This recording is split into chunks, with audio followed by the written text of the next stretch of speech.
In the north of England, a wanted man is desperately trying to escape from the police. Vehicle's gone left, down a public bridleway, unable to follow her. No, I'm like a bear with a sore head when criminals get away from me. But this driver hasn't yet got clean away. Above him is a police helicopter. Call sign Sierra Yankee 99. Currently the most formidable weapon in the fight against car crime. Coming down your side now, mate. Yeah, stand by. He's going to come out to your left side. Tonight, on board with the Sky Cops, Suspects now. We've got one going on. as they crack down on car criminals. Once the aircraft is overhead, you've probably got about a 95% success rate.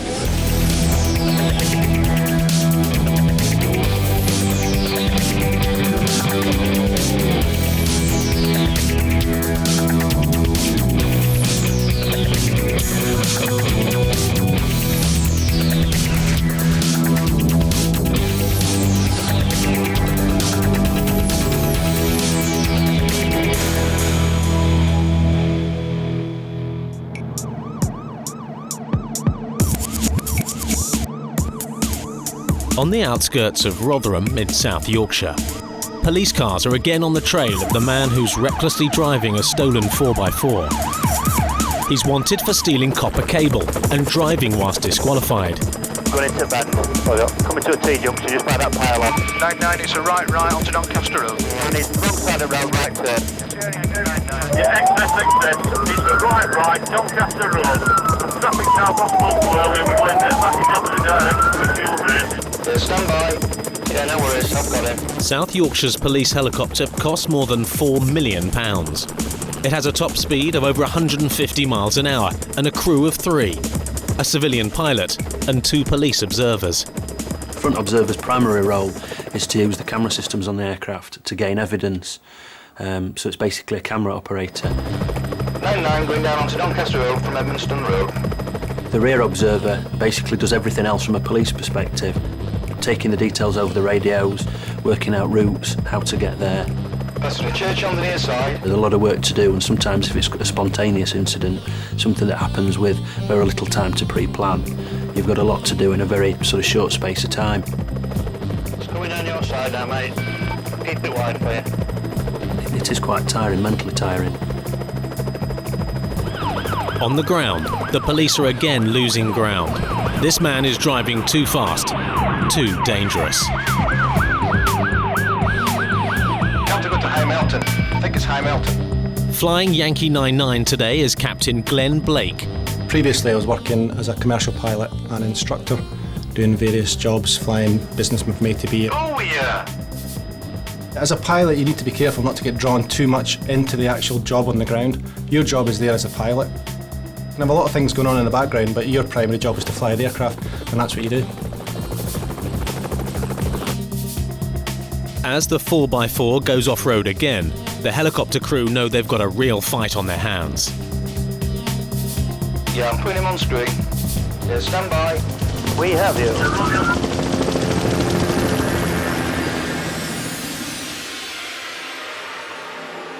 And they're sure the wanted man is no longer trying to shake off the police cars. He's realised the helicopter is onto him. Whether he could hear us or whether he could see us, I don't know, but he obviously at some point became aware that it was being followed from the air, if you like. Yeah, from Yankee 99 in good general direction at Hangbridge Road. I don't know whether he can actually get out of the road. If he can get out, he'll be boarded between a ring. What the desperate man doesn't know is that the farmer has put large stones all around his fields. Yeah, the track that comes out on that general direction, it's got some large boulders at the end of it. Oh, yeah. Yeah, from Yankee 99 in good general direction at Hangbridge Road. Don't know whether he can actually get out of the road. But officers on the ground. And he's found that he's blocked again by these boulders. He's basically driving around the field at the moment, trying to think of his next move. And his next move is not what the crew expect. He's making a phone call. We're looking sort of straight in through the driver's side door window, and you could quite clearly see that it was on his mobile phone, probably trying to arrange for somebody to come and perhaps pick him up from his hiding place. So there's only one reason he's on his mobile phone while getting chased by the police, so he's obviously not intending to stop.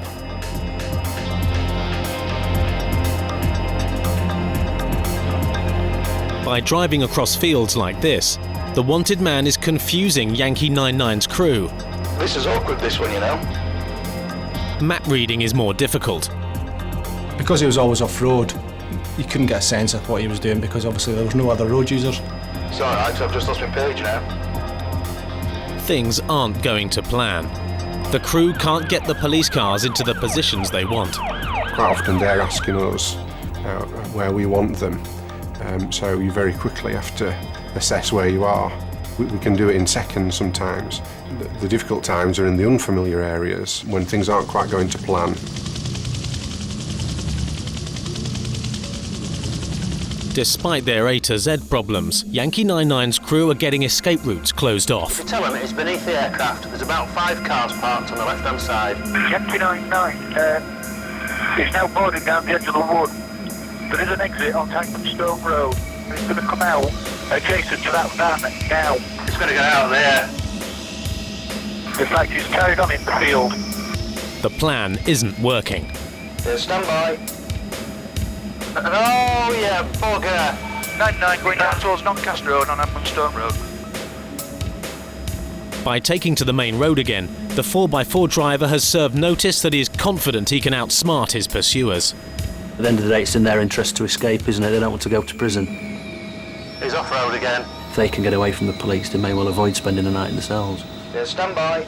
He's going to do a right turn. The man's next trick is again off-road, down a track where trains used to run. He's going under a bridge. Maybe the bridges will act as a shield. We were able, by a combination of using the camera system and repositioning the aircraft, to be able to sort of maintain contact with him, even when he did hide under the bridges. Yeah, I know it. I've got him. We can see him. It looks like he's trying to a 3-point turn. At this stage, can't see where he can get off, although he is trying. The 4x4 driver has gambled badly. Up ahead there's a dead end, which only Yankee 99's captain can see. So as a pilot you can see slightly further ahead of what the observers can see. So you could see the gate and he had no intentions of stopping. There's a gate at the end here and he's going to have to go through it. And he has. 99 is trying to force his way through a barrier. He's out. One out. White t-shirt. Male white. Skinhead. Just crossing the railway line under Durham Valley Parkway. I've lost him under the railway line. Okay, stand by. He's gone over the fence. He's gone into the trees, turns completely adjacent to the railway line and the Durham Valley Parkway. It's not come out, but we don't have visual. The equipment that we've got on the aircraft allows us, in certain conditions, to be able to see through the vegetation. 99, we've got visual again. It was a warm day. It was giving off quite a lot of heat. We were able to see him and keep contact with him, and ultimately talk Bobbies into where he was. Yankee 99, it's obviously seen you. He's come back out of the trees. He's now on the bank towards you. After half an hour trying to escape, in the stolen car and on foot, the wanted man has finally run out of options. He's given up. Cuss day. Cussed off. It is very tiring. If you can imagine sitting in the front of the aircraft looking at a 6-inch camera screen when the aircraft's turning left and right, getting higher and lower and dipping all around. It's a little bit like trying to be on an Alton Towers ride and read a book or read a newspaper. They would have lost that if it wasn't for us.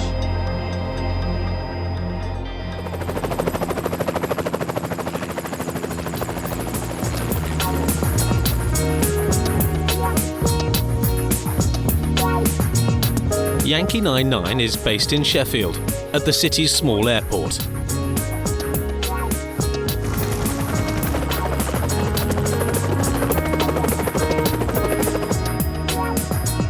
Police 33, good evening, nothing to affect your start. The outside air temperature +20. 4 pilots and 9 police observers work around the clock, 7 days a week. The last sort of 3-4 months, work seems to have just increased really. An average month would be something like 40 or 45 direct arrests. That's where the unit and the aircraft and crew is directly responsible for the arrest of that person. Can you just bear with me 1 second while I just pass the job on to the crew? That was Atlas. Incident Acting 619. Inspector Helen Scothern is the deputy head of what is known as the Air Support Unit. Right, sorry about that.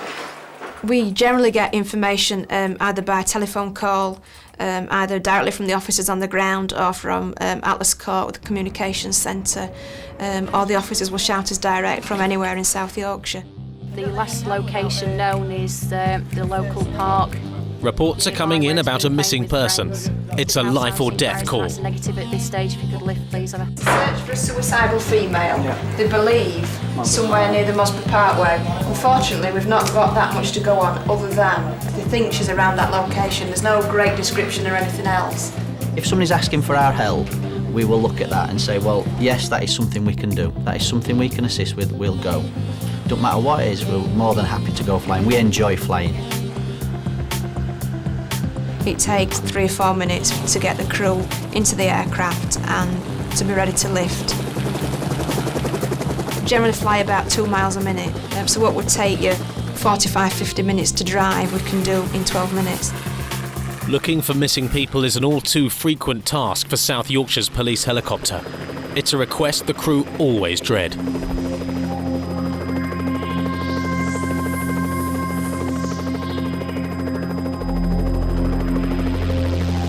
Right, there's the nature reserve type thing at 1 o'clock.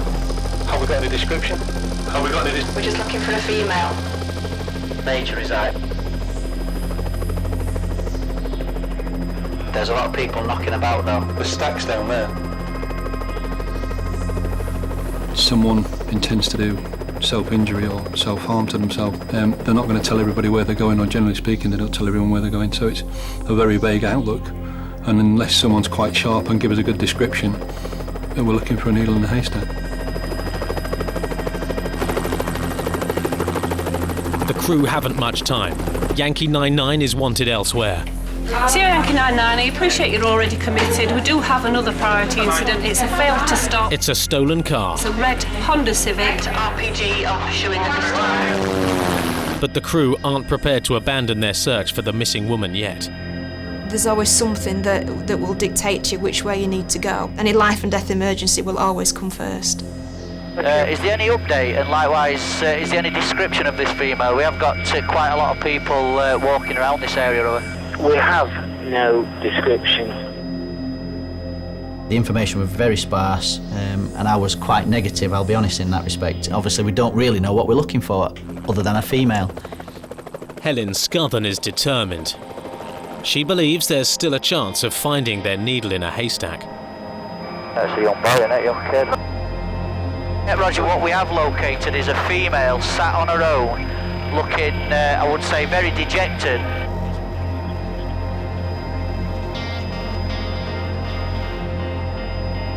We decided to direct some ground units to her, and it transpired that that was the female that we were looking for. I think if all 4 go up, I think you're going to scare her to death of her. Yeah, we just discussed that. A couple of dropping back. You're always, I think, more determined with things such as missing people. That's somebody's wife, it's somebody's mum, it's somebody's daughter.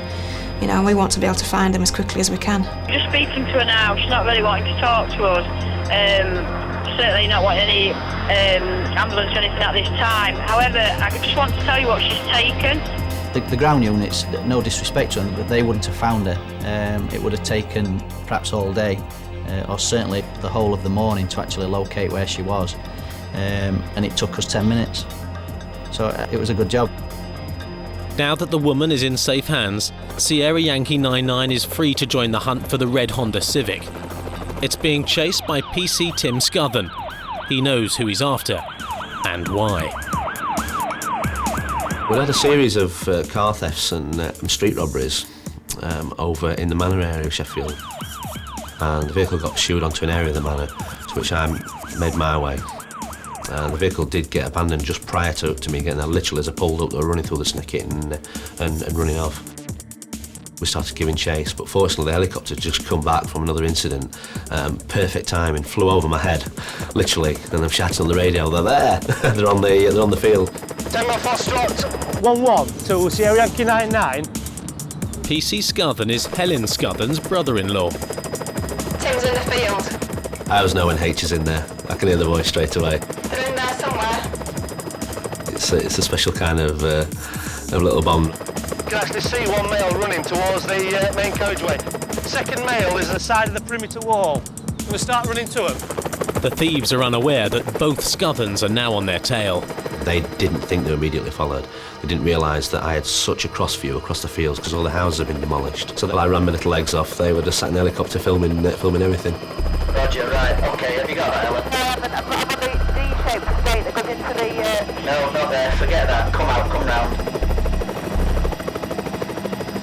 Caught on camera is one of the men, acting as if he is an innocent member of the public out for a stroll. And thankfully, just as the officers on the ground were about to lose sight of them, we picked them up on the camera. So we followed them to ultimately what the destination was. Suspects now, 2077, I think that's you. You're just following the lad now, they've both gone in that same shop. Tim Scothern has caught up, and he too is now hot on their heels. Tim got to the door in time, went in and detained the first one. 99, can we have officers please to bottom of Fairley, junction with Cullabine Road. The second one who I got sight on, I weren't letting go. As soon as I got in, he was trying to change his jumper in the toilet. So I dragged hold of him, obviously pulled him out, and he was arrested straight away. While the arrest is going on at the front, Helen Scothern and her crew are keeping an eye on the back. And just as well. There's one climbing out of the back, he's climbing over a fence. We're just following him now. Go the other side of that building. Yeah, officers, he's coming down to you behind that gate, you've got him. It was quite enclosed at the back, so had the aircraft not been overhead, we would probably never have seen the person coming out the back door. Tim's one of these people that he's always out there. People would say he's lucky. Well, yes, he probably is lucky, but to be lucky, you've got to be out there doing your job, and that's exactly what he does. I feel a bit out of breath. I'm starting to realise I'm not as fit as I used to be. I feel like I was quite athletically fit as well, but honestly, no. No uncertainty from my perception of the air support unit that when they hear my voice, when they hear me doing a commentary, when they hear me in trouble, they do lift. They hear me and they go. You okay? Yeah, Roger. Excellent, right.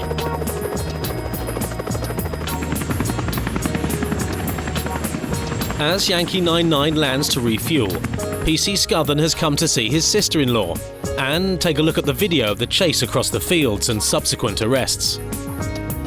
He's come bearing gifts. Told you I get into some trouble, didn't I? You always get us into trouble. Nothing changes. Saves you running anyway. I've got you a chocolate bar. Have you? Oh, my hero. Thank you. Cool. Every time I have an incident with the air support unit and they film, I need to look at the video first, because I mean it's quite important, because when you're racing across the street, again the helicopter gives a different perception of what you do. It's like a flipping a film setting, because there's no in there. There's a pair of steps that have all collapsed, and then there's a crappy toilets like scenes from Trainspotting. They were horrific. He's there out the back, the air support, obviously, in that incident was the crux of catching those, so camera never lies, as they say. Please do 3 years final. Oh, knackered. Realise I've not been to gym for a bit. Hey, there you go, look. I'm jogging away. You're not jogging, you're walking. I'm jogging, well, walking now. Look, I'm jogging again, look. While the Scotherns consider the evidence, a call is coming in about a stolen car. Morning, yes, Paul. Yes, here, can I have your assistance, please, with a fail to stop a vehicle's made off at speed from RPG? The stolen car is an Astra, which drove off when the driver of a police armed response vehicle tried to stop it. I've noticed this Astra, which it just needed to be stopped.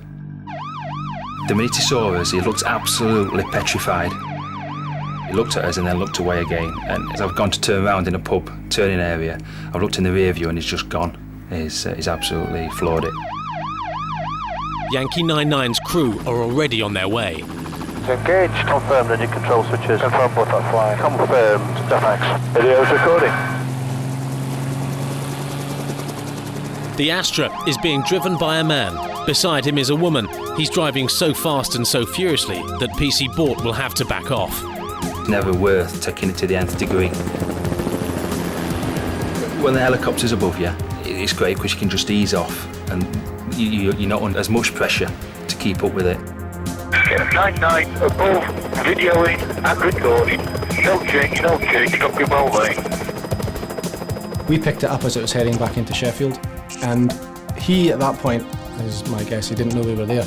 We were quite high, he had his windows shut, he was just driving, he was concentrating on driving. And he kept on driving fast. We had nobody behind him, but he decided to keep on driving relatively fast. Yeah, 99, nothing dangerous at this stage, slightly excessive speed. Now west quadrant towards Hucklow Road, stand by. And he was always trying to get somewhere, but we had police cars coming from all directions, and he just wasn't going to stop unless he had to.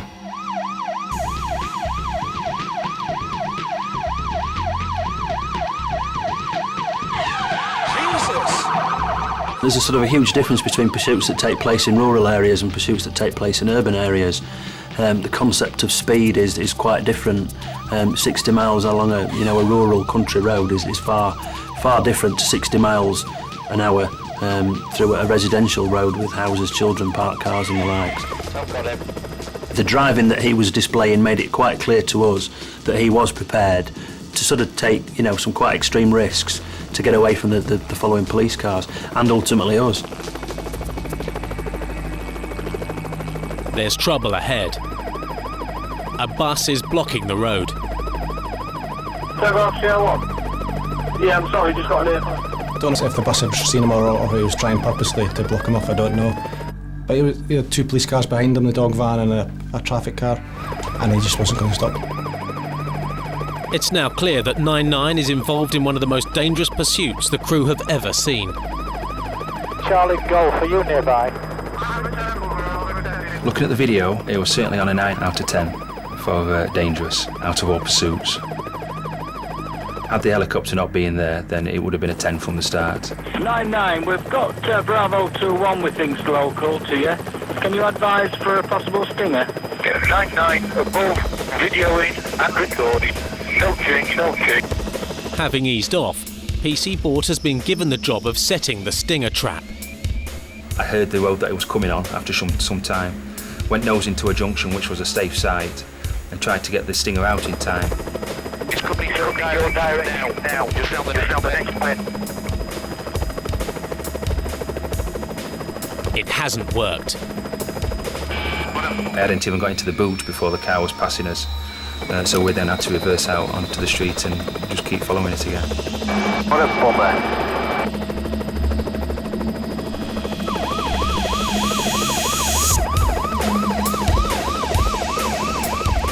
It tends to be the case nowadays that people know when the helicopter's above them. There's no getting away usually, but he just kept going and going.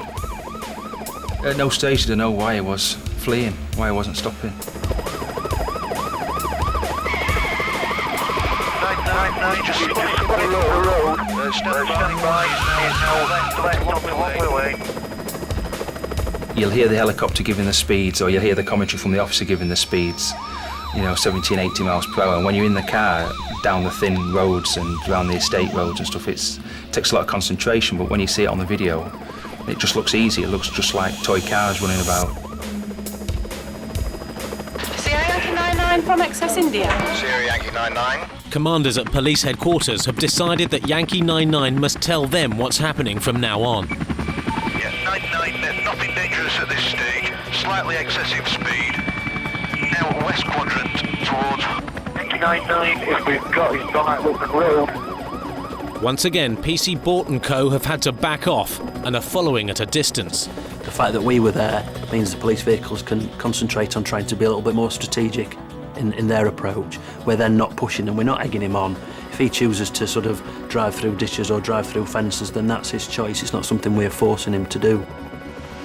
The chase has been going on for 20 minutes, and it's getting more and more dangerous for the residents of the estate the stolen car is driving through. It's stopping, it's car gets going around the car, stop by. Well, he was going down a narrow street and he just purposely rammed him. There was no way, he was not going to get past, and he just forced his way past. So it then puts an onus on us really to try and, bring this man to a successful detention. We've got to get him in custody, get him off the road and hopefully stop him from driving like that.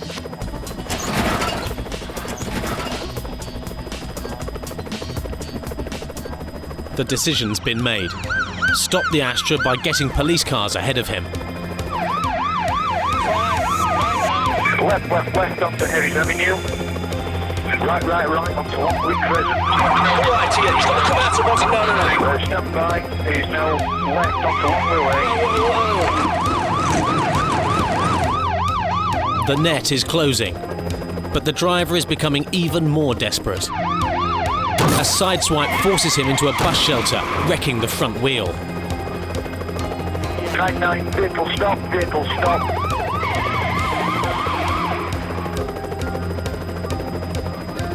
He's then been boxed in prior to the traffic lights. Both occupants have been detained. While 4 ground cops try to subdue the driver, PC Bort deals with the woman passenger. When I'd gone down the near side, I was face to face with his girlfriend. So my colleagues quickly got out and grabbed hold of the kid. And then I've crawled across the seats and got out and got the female out of the car that I'd failed to stop. When I got her out of the car, she was in absolute hysterics. She just kept saying, I told him to stop. The end of the chase was a shock for the Astra driver. For the police, it was textbook. After colliding with a member of the public, he's hit a bus shelter, which has disabled his car, and he's then skidded down the road. A traffic car's gone to his offside. Another traffic car's gone to the back to box the car in, just as the driver's exiting, trying to make a run for it. Lovely. Team Hog, hurrah! The thief's girlfriend is not the only hysterical person at the scene. The man whose car was sideswiped, bringing the pursuit to an end, is none too happy either. The driver of the vehicle whose wing mirror he clipped off also obviously decided that he wanted his 2 penn'orth worth, and it sort of came down to try and vent his spleen, if you like, at the offender as well. Where's you going feet first? With your straps on.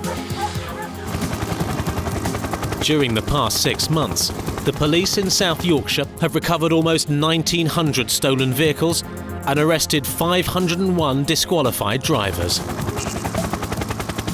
In the 4 years I've been in air support, the number of pursuits has declined greatly. Yeah, the track that comes out, it's got some large boulders. And I think part of that is because of air support. 9, vehicle stop.